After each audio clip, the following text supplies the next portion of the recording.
All right. Well, I'll go ahead and get things started here.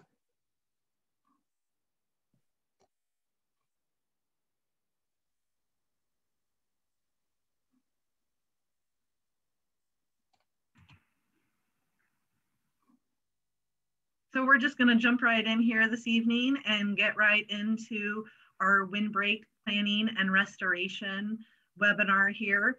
So Bailey and I hope that whether or not you have an existing windbreak that you're looking to rehab, or we're starting from scratch and planning a brand new windbreak for your goals, we hope that this overall presentation will give you some ideas no matter where you're at in that process there.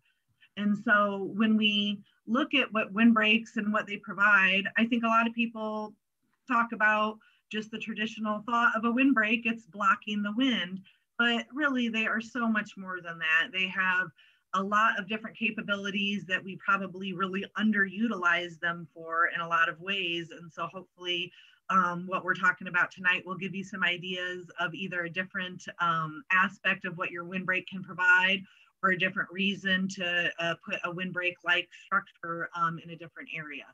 So, you know, just the wildlife value alone, you know, these are some of the best corridors of wildlife travel that we have, these long, lengthy, really nicely hidden, usually areas of vegetation with our windbreaks. Again, so many times they run a long length of a, you know, west or north area that really provides a lot of the corridor between one big block of habitat and another, and lets those wildlife safely travel, as well as all the value that they're getting within it, from the berries, from the nesting, you know, from so on and so forth. Aesthetic value, I don't think that we have done nearly enough of what could be done to really maximize what the aesthetic value can be. And Bailey and I are going to talk your ear off about incorporating some other species besides just these lovely evergreen species into what we're doing as part of our windbreak for both the wildlife and, again, those aesthetic values. Snow catch is huge. It's something that, you know, you can double your windbreak for the snow catch, usually on those north or west sides. But sometimes what we think of as a windbreak could be, again, in an area where you're just catching the snow and maybe not worrying about the wind as much. The same goes for that dust and visual barrier. I had just a single row of shrubs outside of a gravel road that I lived off of. They were actually invasive honeysuckle shrubs, which I would tell anybody to remove. But once those were removed, just the dust and the sound alone coming off that gravel road was just a world of difference. And so, you know, that's one of the things that we don't oftentimes say, oh, I'm going to plant those species so I can reduce my dust and sound. But just like a shade tree, when it's gone, then you notice it. And so it's something that, you know, we really have those good possibilities that way. Energy savings, up to, I think, 25 to 40% energy savings from shade trees or well-placed windbreaks from your north or west side from the predominant winter wind or windbreak. So that's huge. That's an annual savings. And again, not something that we look at our energy bill and say, oh gosh, thank God for my windbreak out there, I'm saving. But again, when it's not there, we're going to see that difference. The last two there, the odor management and crop benefits, you know, we're utilizing those windbreaks and those different tree plantings in different ways for that. The odor management, certainly we're thinking around all of our confinement buildings and so on and so forth like that. But then I know Bailey has looked a lot more into some of the agroforestry side of things and some of those crop benefits. We won't get into a lot of that today, but then Bailey is going to be your person if you're wanting to maybe explore some of those options. She's going to have a lot of good ideas for different agroforestry practices and how that might get into there. All right, thanks, Lisa. So I think the most important factor about windbreaks and windbreak planning is what do you want the windbreak for? What are your goals for the windbreak, and what are you trying to accomplish by installing the windbreak? And windbreaks can be so much more than just a barrier for wind. If you're looking to filter snow or reduce drift on your driveway or near your house, windbreaks can be designed to function like that for you. They can also be placed in a way so that they can protect a home, or they can protect a building or a livestock area. And almost always, windbreaks should be placed somewhere on the north or the west side of your house, kind of creating an L shape so that it protects those harsh north and west winds that often occur in the wintertime. But most importantly, determining what that windbreak is for is what we're looking for when we're choosing what to do with the windbreak. So what are some important considerations? Probably one of the more critical factors to take a look at is what your soil composition is underneath the planting. So how well drained are your soils? Well-drained soils or poorly drained soils can determine whether or not we're going to use conifers in your planting. Conifers almost always need extremely well-drained to well-drained soils to be able to survive in an area. So that's a very important consideration. Other things that we may need to consider are there any power lines or overhead structures that may obstruct the trees from growing to their mature size? And designing the windbreak to prevent any long-term maintenance care will prevent you a lot of trouble and money in the future. And then on top of that, just kind of figuring out if you have the space to put as many rows as you'd like, or if you need to design it in a way that it's going to fluctuate or have multiple rows in one area or only one row in another area is extremely important to determine beforehand. That way, when those shrubs and trees mature, we're not having to thin them out later on. So here are some pictures of some planted windbreaks. And as you can see in the upper left-hand corner, we're kind of looking at a multi-species windbreak that has a little bit of diversity of maybe age. There's some overcrowding in there, and maybe we didn't plan the proper spacing between trees prior to the planting.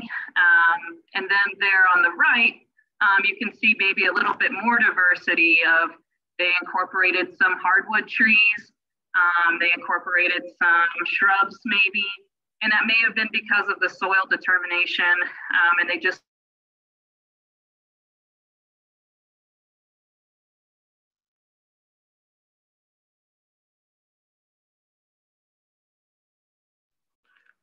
It looks like we're having a technical difficulty. Bailey will get it going as quick as we can.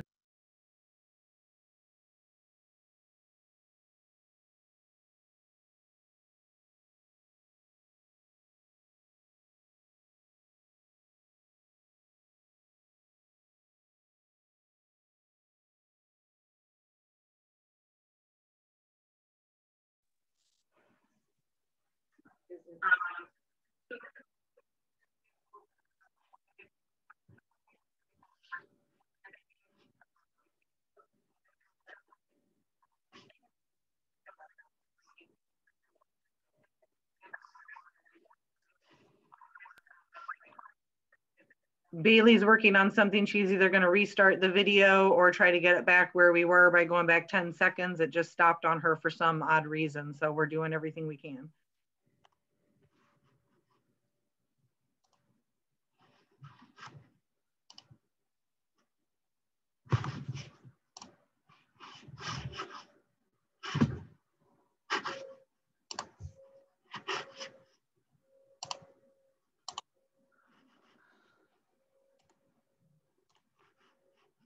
Second, it's just a second, folks. I'm trying to make this work.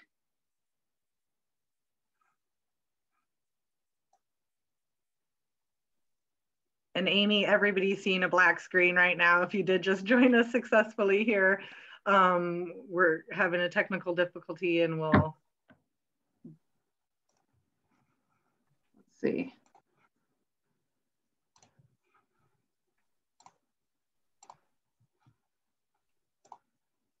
And one thing you guys can do, if our thumbnail images were all showing up when the video was going, there's some small boxes at the top that you can click to make that go away so you can see our faces there. Does this look about where we left off? It does, yes. Okay, perfect. I will start playing it now. A much wider spacing and some good diversity. And that may be because they needed that porosity because they didn't want to lose the wind component entirely, but they wanted to help evenly disperse the snow across the landscape. And then on the right, lower right, we're just kind of seeing more of the same. This is a more mature planting that probably could have used a little bit better planning just to make sure that we had the proper spacing at maturity. So this also goes into why soils are so important for planting, because Iowa doesn't have any native evergreens really. Cedar and portions is native to Iowa, and portions of Iowa have white pine that are native to them. But for the most part, Iowa just really doesn't have any trees that are perfectly suited to our sites. So paying attention to the drainage class, slope position, or even just paying attention to areas that may hold more moisture in your yard is really important when we're determining which species to use in your location. So this video here is just kind of demonstrate why we choose the right trees for the right site, and I will let you watch that now. Choosing the right tree for the right site is critical towards the success of your planting. Just to help demonstrate that, I wanted to show you some different species that were planted at the exact same time as these white pine were and how much smaller they are in size and stature. These trees are healthy, they just are stunted and are being overtopped by the surrounding trees.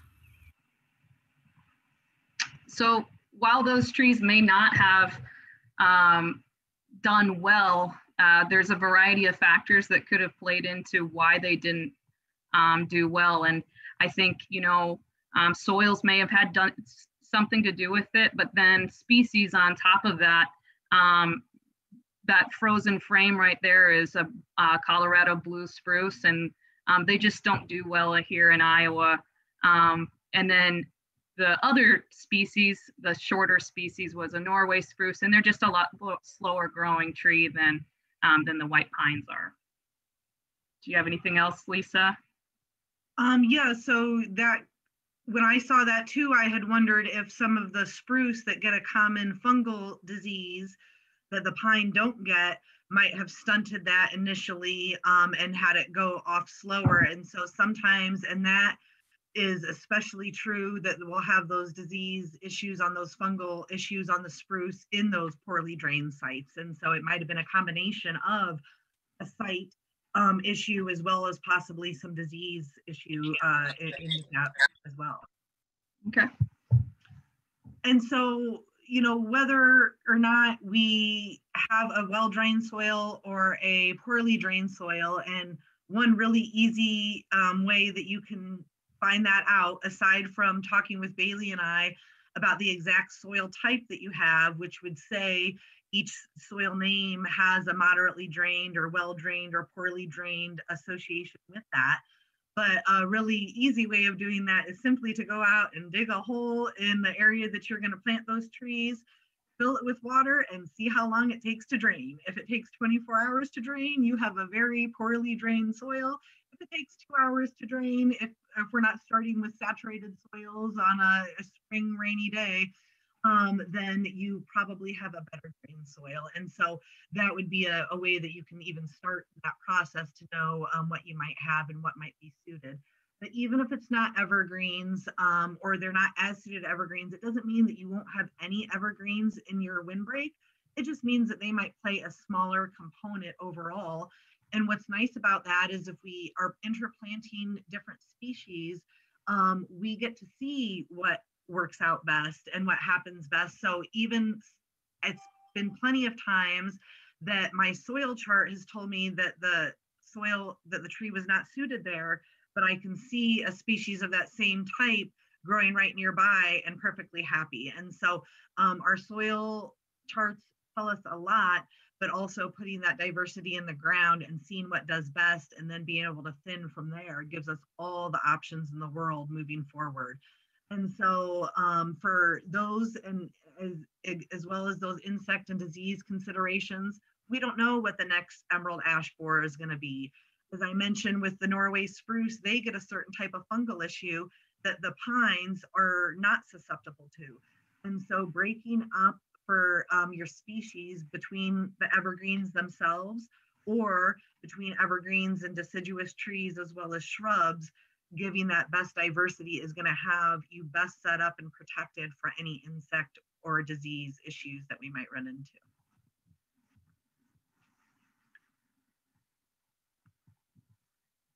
And I think Bailey's gonna talk a little bit more about diversifying some of our windbreaks here with some ideas that we have come across.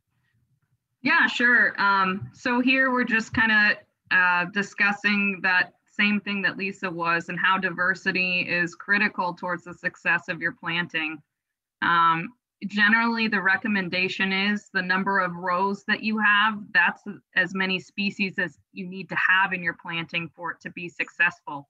And if you can have more species than just 3 species per 3 rows, that's even better. And that just is kind of a contingency policy for you that, you know, if something like an emerald ash borer like disease comes through and wipes out an entire species, we have something else there to take the place of the tree that didn't make it.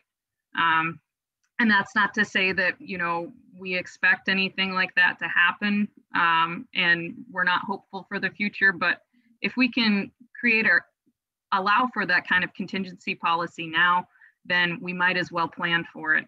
And really, most of the programs that we have in Iowa that allow for tree plantings require at least 3 rows, 2 of which are generally have to be conifer species if your site is suited for conifers.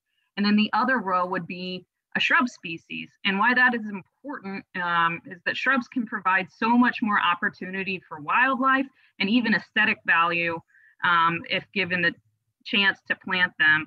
And really paying attention to the bloom times or the flower times of those shrubs is really important, especially when we consider pollinator species.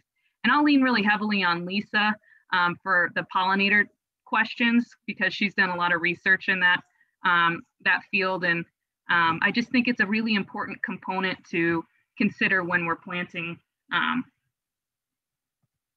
the trees. And so as far as, you know, what's best, native local stock is probably almost always the choice that you should make. If you're choosing a large windbreak, it's probably, if you're going to have, you know, 3 rows across the whole border of your property, selecting some smaller stock like bare root stock is probably going to be your best bet and the most bang for your buck because of that larger containerized stock or that balled and burlapped trees are really just pretty pricey. So consider smaller stock from local nurseries when you can. And then really think about the diversity of the planting, maintaining the diversity of bloom times, and then considering the height at maturity. So really your shortest row should be on the outside of the windbreak and catching the brunt of that wind. The middle row should be kind of a medium-sized tree, and then the largest tree should be on the interior side of the planting. And so here we're just kind of showing a video of what's happened in this windbreak that was planted long ago. In this particular scenario, we see 3 trees pretty closely together, and in this particular tree, it's been overcrowded. Technical difficulties, I guess. By the surrounding trees, leaving it in pretty poor form. On top of that, there's a vine that's densely growing around the stem of this tree, growing up into the canopy, which is what's causing these lower branches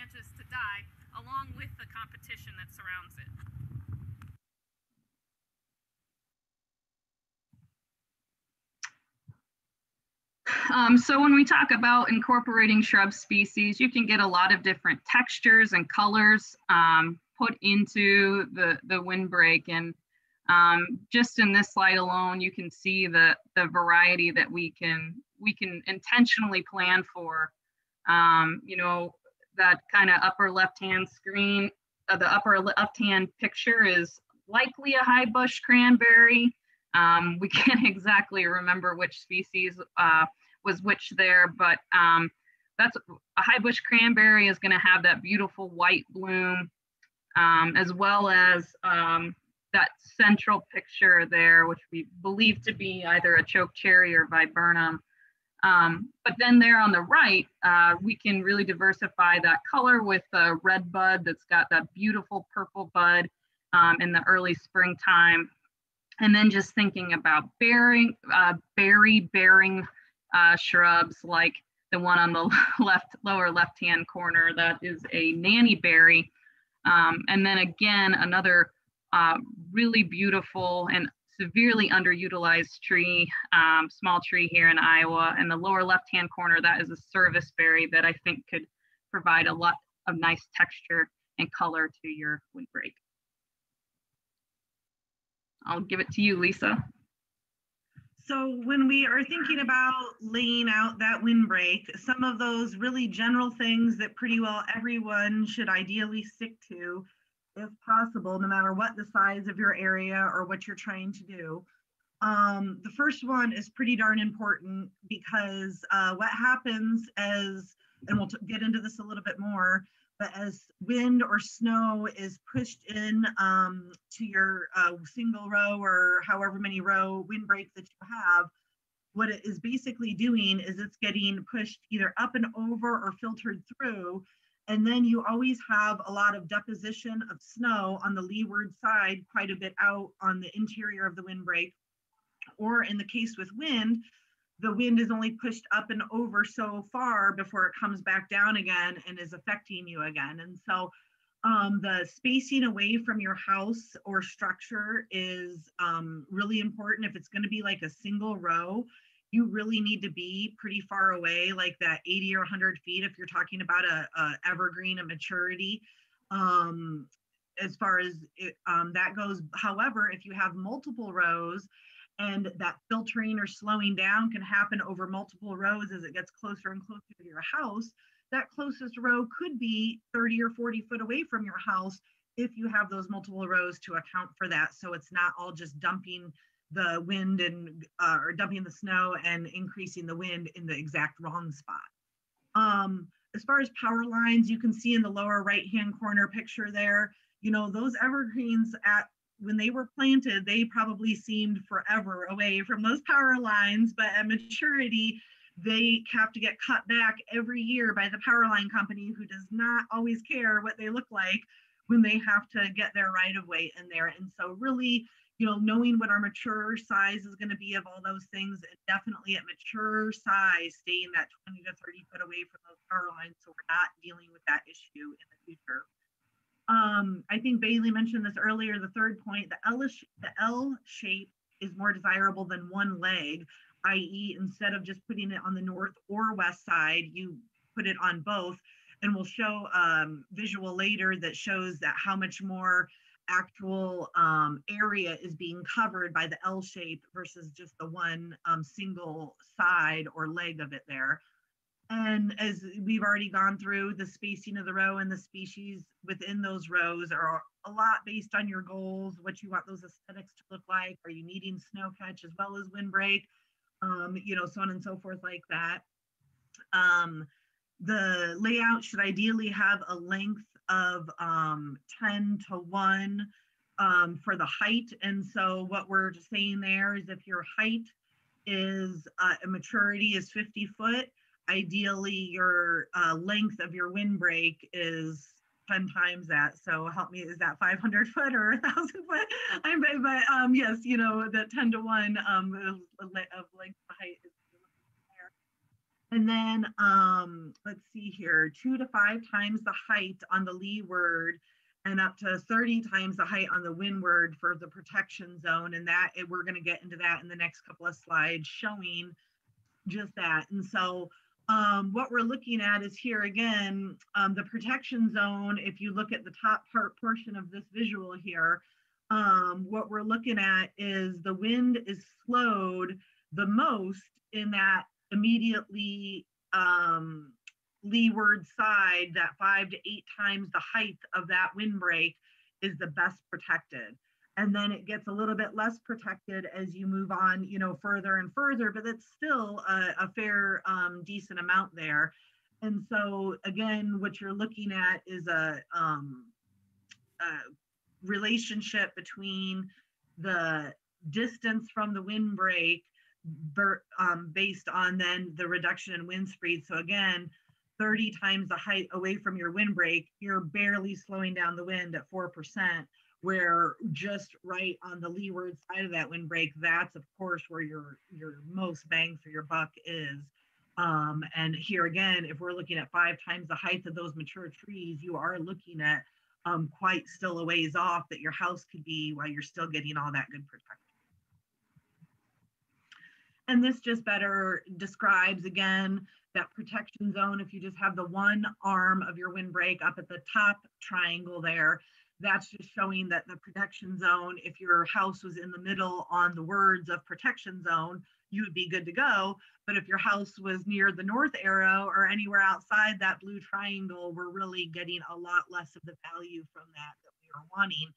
And so again, you're greatly almost doubling the size of your protection zone when you can get those 2 legs in there. And Bailey already mentioned that stair step design, and you know, making it so again that smallest, shortest are on that windward side, and then leading up to those biggest on the leeward.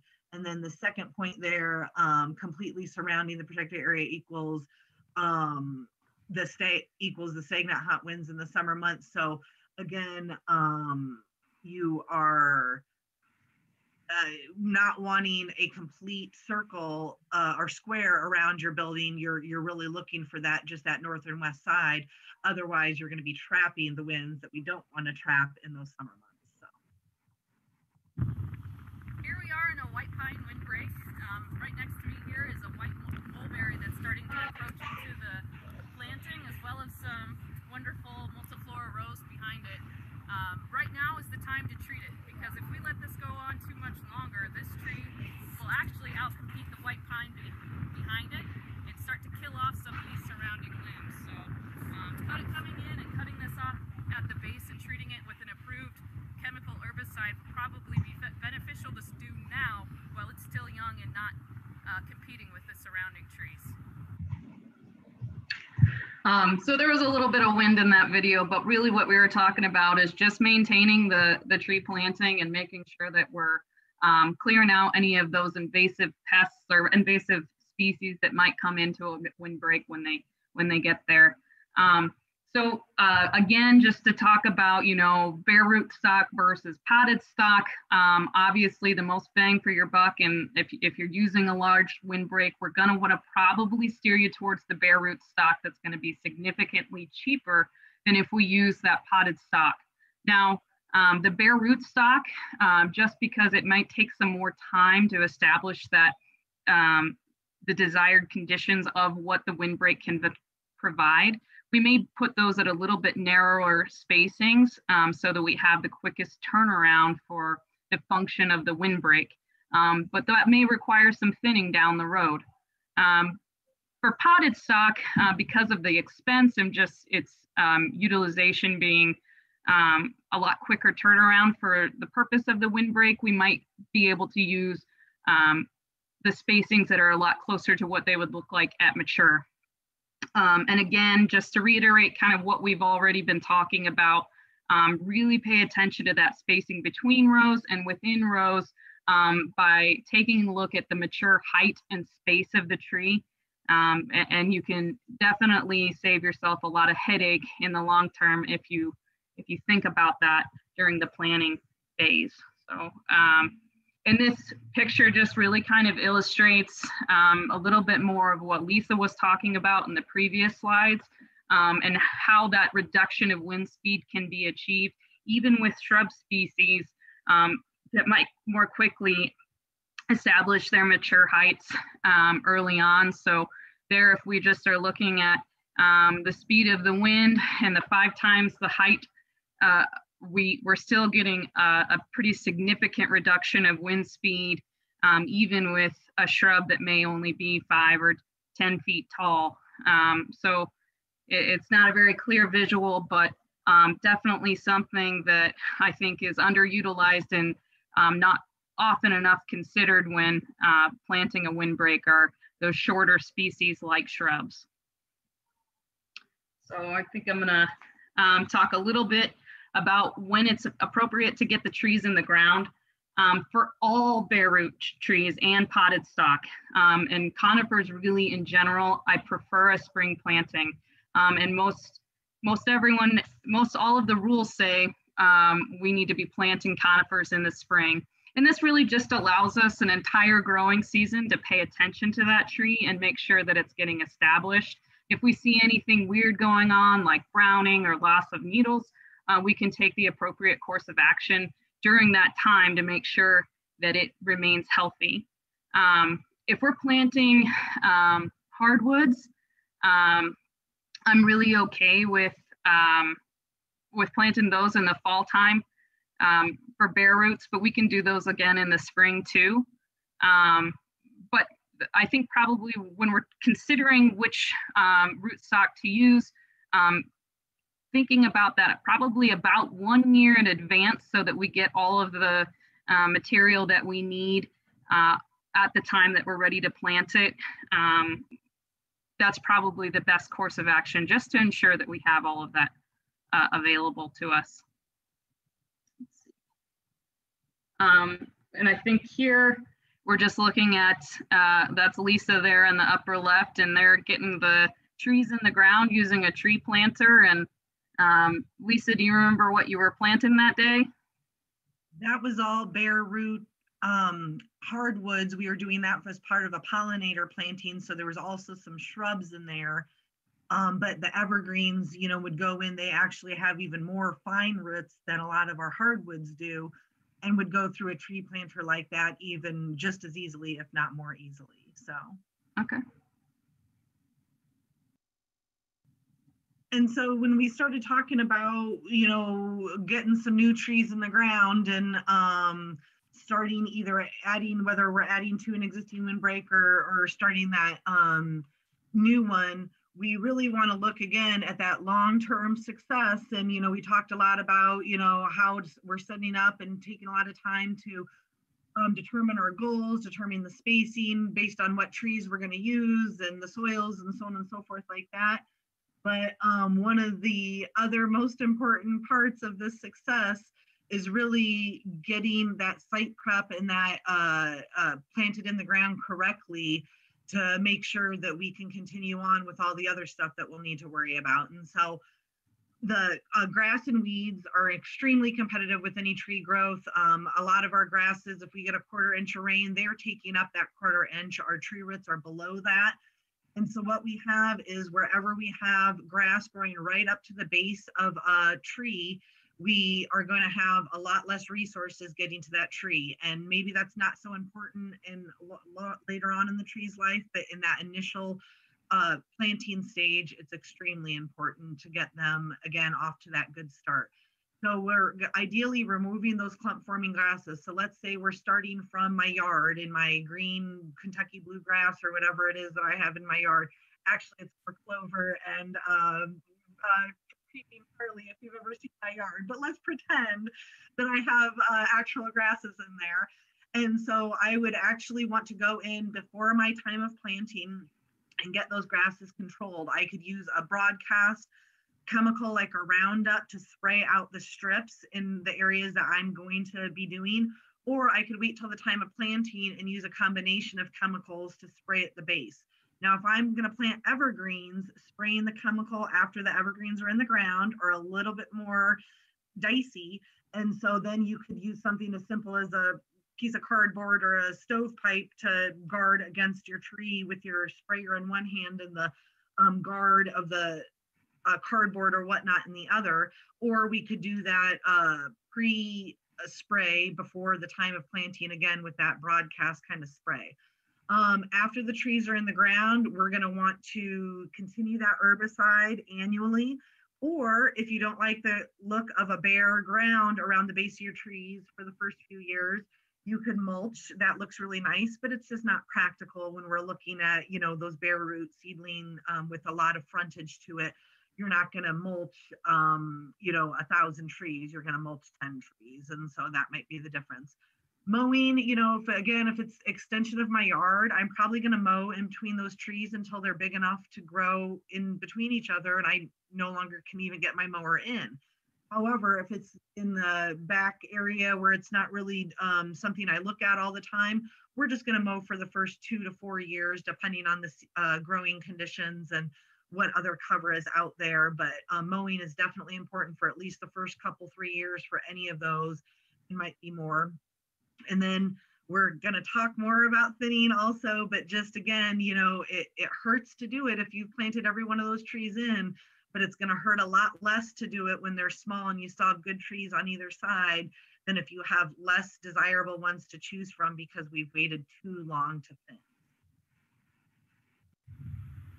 Lisa and I are here at a single row, one species windbreak, and as you can see, there's a little bit of overcrowding where the two trees are touching one another and competing for resources there. And if we look inside in between each tree, we can start to see where the trees are beginning to kill off some of the branching because of that competition. So in this case, it would have been a good idea to try and thin this before the point of that competition. And again, because of that competition of resources, we are fighting for different nutrients, and it's a good reason for invasive pests to come in. In this particular windbreak, we have some bagworm that's coating the trees. That's also killing off some of the branches and different things like that.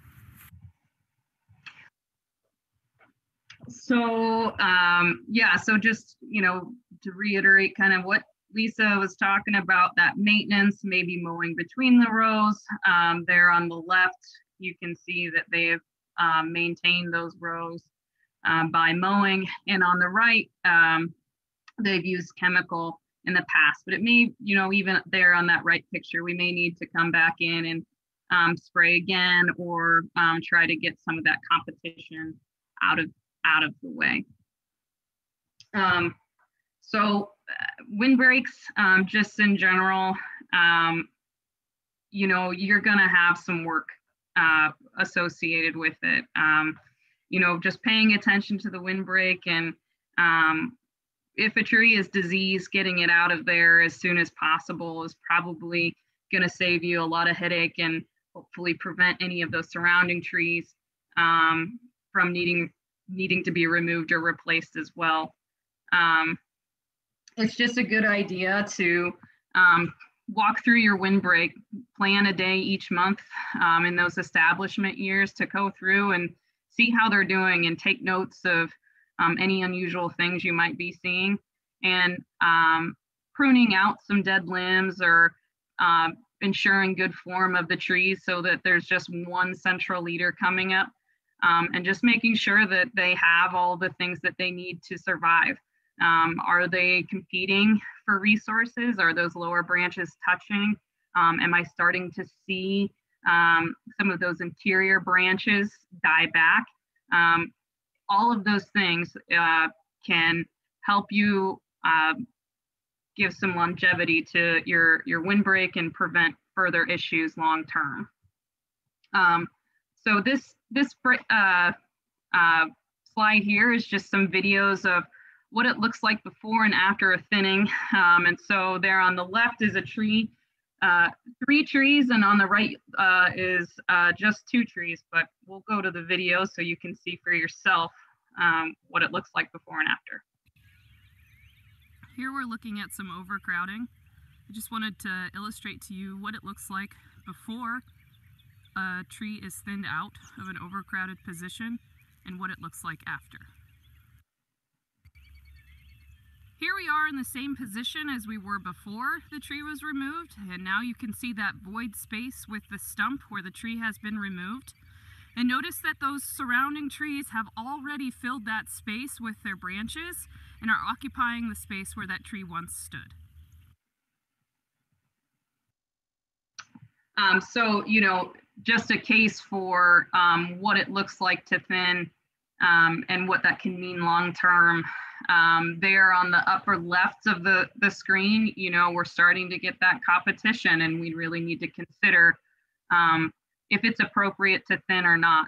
And I would say in that case that you're better off to thin now, or you're going to end up with what we have for our pictures there in the middle and on the right. We don't have any lower limbs. Some of the trees are diseased and not functioning for the purpose we have of the windbreak. If we lose those lower limbs, or if those trees start to die out because of competition, we don't have the function of the windbreak any longer. I think it's really critical to take that into consideration when you're choosing whether or not to thin out a tree. So again, you know, it is really hard to do any of that thinning, but I think Bailey's video shows it better than what we could try to say it over and over again. And that is, you barely even notice that that middle tree was gone. And if that stump wouldn't have been there, you would have walked past that and thought that that was still the nicest looking windbreak that you've seen. And so it's something that it's very difficult to do, to make yourself do it, but it's only going to get more difficult with every year that passes and every year of growth.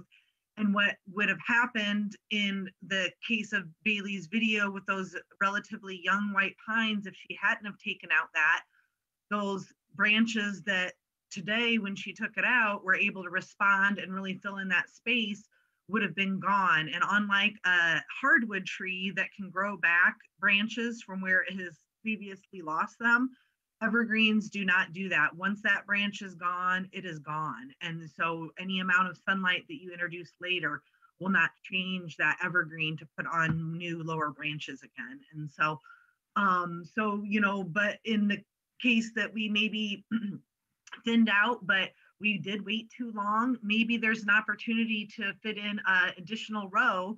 And that additional row might be of shrubs that are always going to be smaller and fill in that lower area of the snow and wind catch that we're wanting, that our more mature evergreens are no longer doing. And so, you know, some of the showiness of some of those shrubs, you know, with the colors right there, that has some shrubs in the foreground and I believe some hardwood trees. And, you know, again, the variation of color that we have with our berries, our leaves, even we have this beautiful red osier dogwood shrub that has bright red stems that I think is an awesome complement to the evergreens that, you know, can look really neat around that. And so I think that, again, we have not done enough to try out all the possibilities for utilizing some of these shrubs and some of the color and texture that we can enjoy. And those, you know, the one on the left there, just a couple other examples. The one on the left, multi-species, I really like how it's spaced right now, but in a couple of years, that's really going to start to need to be taken out, the most spindly and coarse growing of them, and doing that periodically and but continuously is going to be the best long-term for that one on the left. The one on the right, where it's all Arbor Vitae, we could already see some browning and some issues with some branch dieback. And that's really, honestly, those are going to look funny if we go in there and thin those out as they should have been at this point in time. But here again, you still have 2 rows to play with, and it will look less funny if we can do it now and utilize the 2 rows and still make something of that, or again, possibly even add a 3rd one with some shrubs in the middle or on the outside of either one of those might be a way to approach a windbreak like that one on the right. So I think we're just looking at, you know, as Bailey already covered this, I think we want to just keep an eye on it. And that's most important when it's just starting out, but it's also really important at that stage where they start to get too thin. You know, like anybody, you walk past those trees every day, and all of a sudden one day you look up and they're 20 foot tall, and you know, and need something. And so that periodic monitoring, and then again, then often and sparingly is the best way that we could do that, because then you're always keeping your options open for the keeping the most best trees possible at every stage, but then always thinning just enough to make sure that you're making the most vigorous and healthy growth that we can out of those ones that we want to keep. And then real quick, that pruning of storm damage, just that that's just something that, again, if we got a bad windstorm, we'd hopefully get those corrected sooner than later to make better trees faster. So. And then really, Bailey, is there anything else that you can add right now, or can we go back to live and hopefully get some good questions and discussion here in our live portion? Yeah, let's go ahead and take some live questions. Very good. We'll look forward to seeing you guys.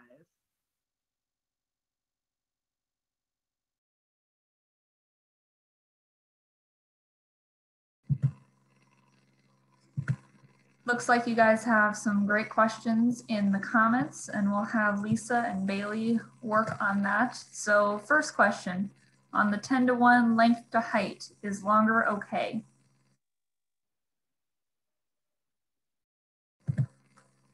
You're muted, Lisa. Yes, the more the merrier, I would say. There we go. All right, next question. How long do windbreaks generally last? I really think that's just determined on what kind of species you use and really how much maintenance you put into it throughout time. If you're not paying attention and you're not, you know, thinning when it's necessary or pruning out dead limbs, that's going to determine the function of and the length of time that it lasts. Traveling across the state after the derecho last August, I saw windbreaks that were 100 years old, and I saw windbreaks that were just a few years old. And really, the reason why we saw some of those fail was not only 120 mile plus winds, but also just poor design or poor structure of the trees. So it's just a case to make for that maintenance and the importance of it. Because just that, Bailey said it, you know, if we would have thinned that out and treated it good, that was true with all of our forest with that derecho, is that the more maintained ones were just better set up. They were better spaced. Each tree was healthier.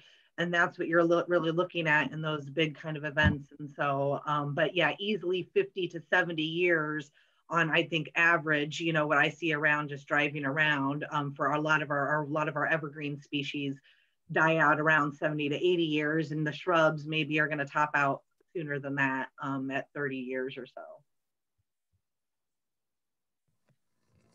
All right, next question. How do you plan for succession in windbreaks?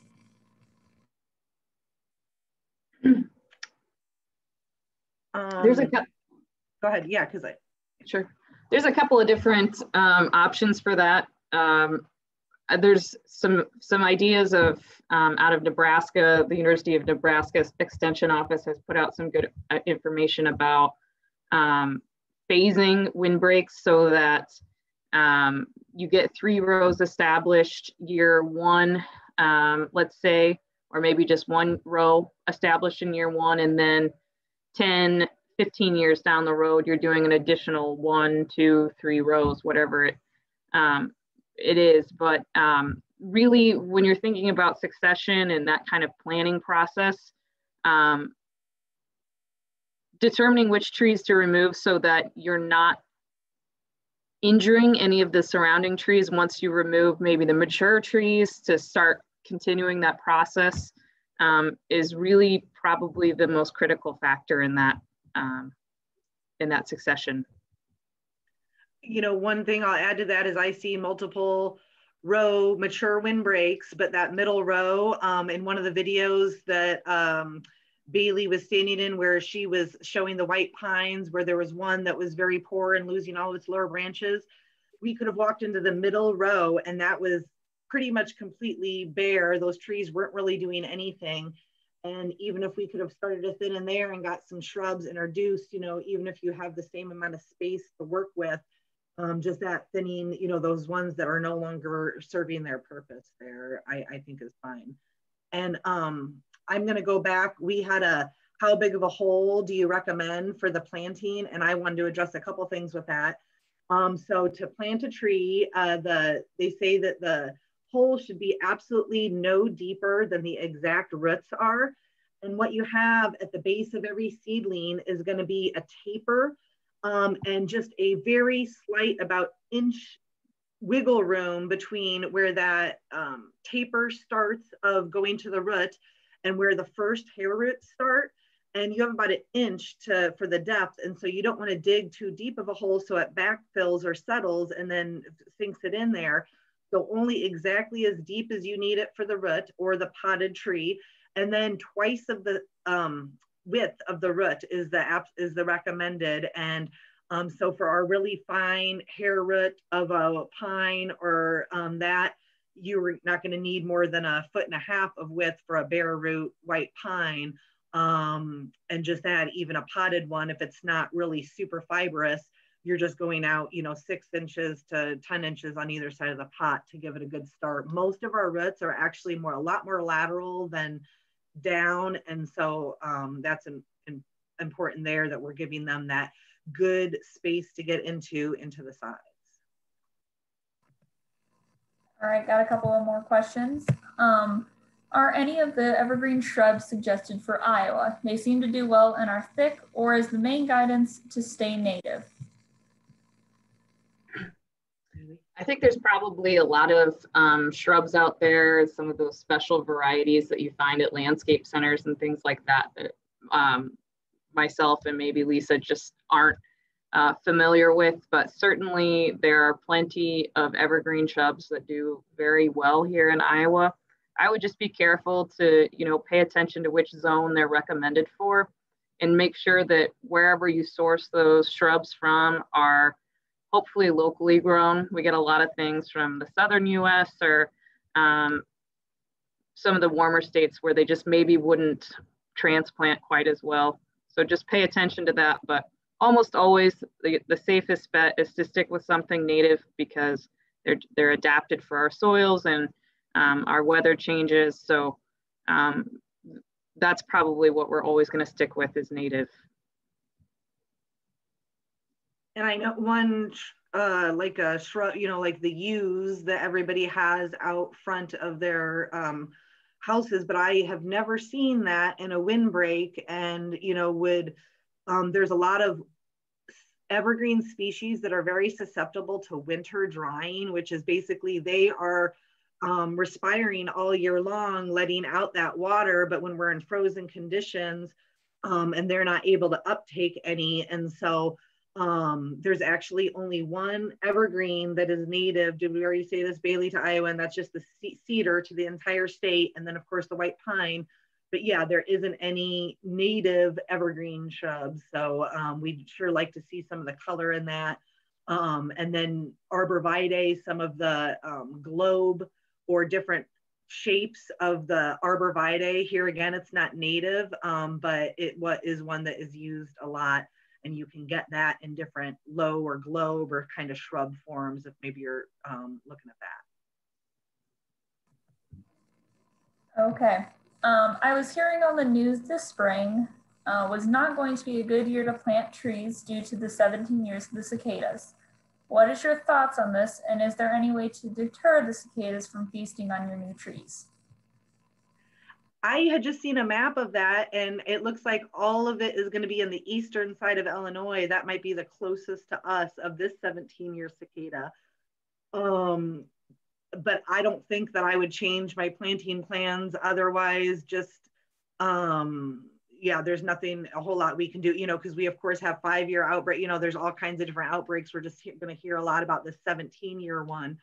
But yeah, that one isn't going to be in this side of the state, I don't think, but just that, I don't think I'd change my plans too much. Bailey? No, I was going to say the same thing. We often get tied up in what's the next disease or the next fungus that's going to wipe out things. And I think again, if we just think about that all the time, we're never going to plant anything. There's maybe something for everything, but trees are very resilient and can handle that kind of pressure. I did see that we missed one question. What are the financial assistance programs available for windbreaks? We have a pretty wide variety here in Iowa. Currently funded windbreaks programs would be the Conservation Reserve Program. I think would probably be good for anyone that has old row crop fields that might be eligible. I would encourage you to go to your local USDA service center and talk with the Farm Service Agency to determine your eligibility for windbreaks through CRP. There's also the Environmental Quality Incentives Program that's offered through the Natural Resources Conservation Service. That program takes applications year round, but the financial side of things only comes through once, and that's generally at the beginning of the year, January to February timeframe, but certainly you could start talking about it now. And as far as anything else, there are state cost share programs available. I think we're still in limbo on whether or not that funding will be available this year, or do you know? Well, the legislature approved a 2-year extension of REAP. So we will have those coming in at least for the next, I think for the next 2 years until 2023. And so, one thing about a difference of the program, some of them, like the state cost share that she just mentioned, requires a 3-row minimum. Some of the equip options, you can do a 1-row, a multi-row, do different things like that. And so there are a lot of it available, but if you don't need to know all the different names, you just need to know what you'd like to do or talk with us to start that planning process. And then we're going to get you set up, or the office in your county is going to get you set up with the best program to use. If you're not familiar with REAP, that's the Resource Enhancement and Protection Program that's offered through the Iowa Department of Agriculture and Land Stewardship. Basically that's just going into your local NRCS office and asking for a REAP application, and then someone will help you with the planning of it. Okay. I had a mature windbreak, well-spaced and well-maintained with a mix of evergreen tree species and a mix of ages 20 to 80 years. Lost about 1/3 of the trees in the derecho. Any advice in planting into the holes and gaps to restore it? Bailey, are you working on any of these? You're covering more of the derecho affected area. Yeah, I think I recognize that name. Yeah, that's a challenge. It's certainly something that I thought about as I was touring a lot of the damaged windbreaks across the state. And I think the most difficult thing is the existing root systems that are still persistent in the soil, and how do we mitigate that? Probably the best thing you can do is try to offset those rows so that they aren't going directly back into the holes that we were using before.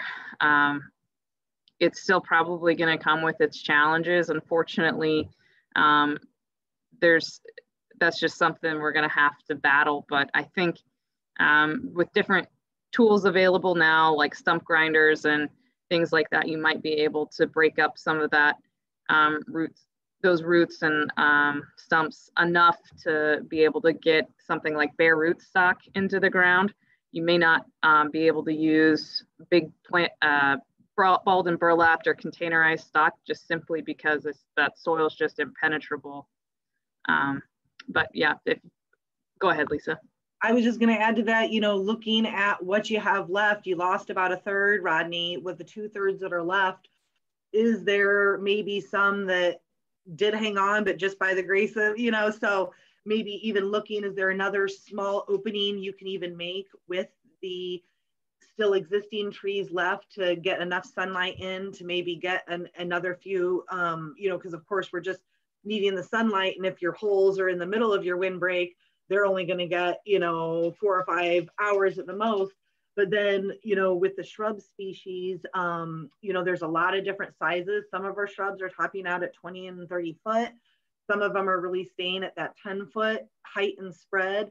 And so there might be even, within, if you'd be willing to do some shrubs in there, I see you have all evergreens, just even messing around with some of the smallest shrubs, filling that in, because again, if some of what you're now missing is some of that eye level and to the ground coverage, that might be where some of those are going to come in, and again, maybe won't hopefully bother the rest of your good trees that you did have out there.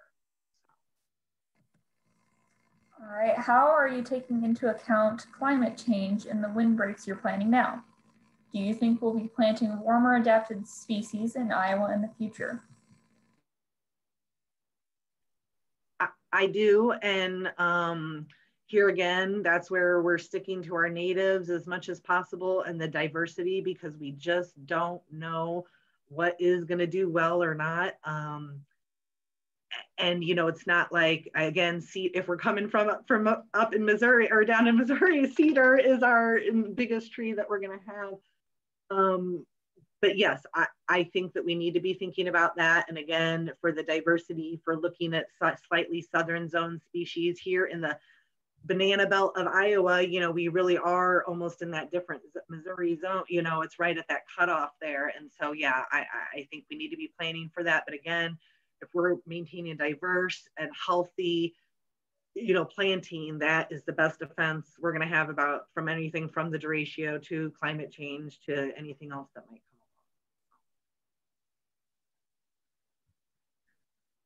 And we're sure happy that everybody stayed with us tonight, and we hope that we gave you some good ideas.